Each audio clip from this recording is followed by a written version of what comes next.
So today I went outside. It's April the 8th and we had a heat wave.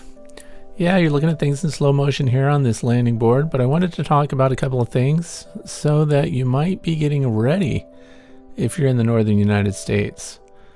Look at all your landing boards and see what kind of activity is going on, and we see what's going on here. The landing board looks fresh and clean, doesn't it? That's because yesterday I pulled it apart and took away the old landing board and replace it with a cedar solid landing board and a new entrance reducer here, and of course a new slatted rack which is right above the landing board. That just gives us some extra space. But what I really wanted to talk about was, this is a deep 10 frame brood box, and I had a medium 10 frame super on it that they went through winter. What kind of bees are these? Well, these are the bee weaver bees that are doing pretty well for me here in the state of Pennsylvania. And notice all the pollen coming in.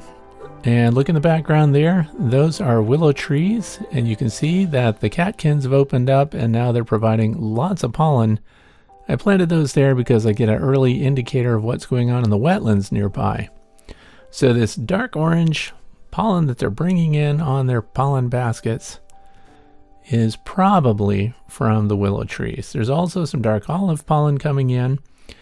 But what you get a chance to look at when you're scanning your landing boards is the rate of pollen coming in. So if we have more than 10 per minute, I've said that many times over, you can pretty well guess that there's some brood production going on in there, and that your queen, very good chance you made it through winter. And these are bringing in 20 or 30 per minute. So this colony got my attention, and that's why I needed to get inside. The other thing is, we don't see any drones yet, male bees on the landing board, good sign. But I want to make sure to get ahead of things because this colony is building up. Close up here you can see a guard bee there on the right. She keeps opening her mandibles and checking everybody out on their way in.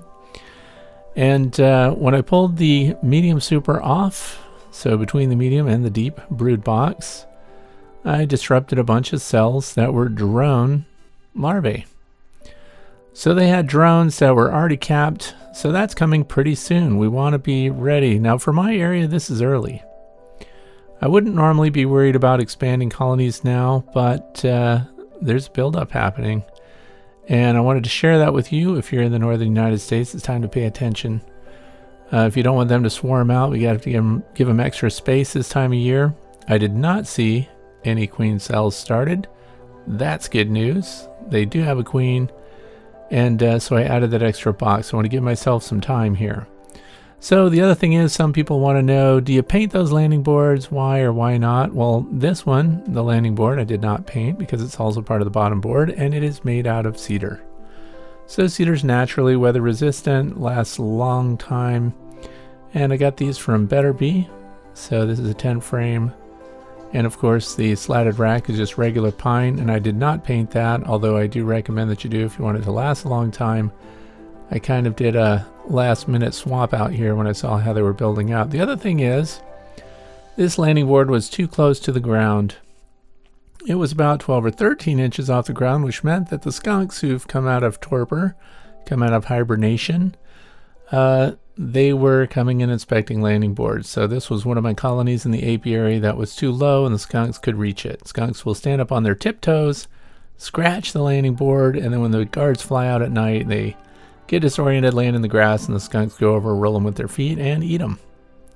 So now this one is at 18.5 inches from the ground, which is out of reach of skunks. So that's one of my goals this year, is to make sure all my landing boards are out of reach of the skunks. In a few moments here, I'm going to show you what the live action natural speed is for these bees, so you can get a feel for what the activity is on the landing board. And then after that, we're going to go right back into a longer slow motion sequence. You can just watch them.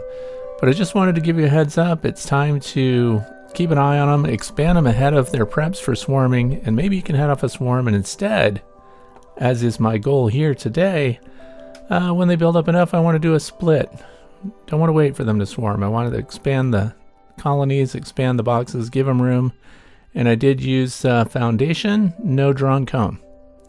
So I hope you enjoy this. Thanks for watching. Thanks for visiting. Check out your own landing boards and make sure you're ready to go.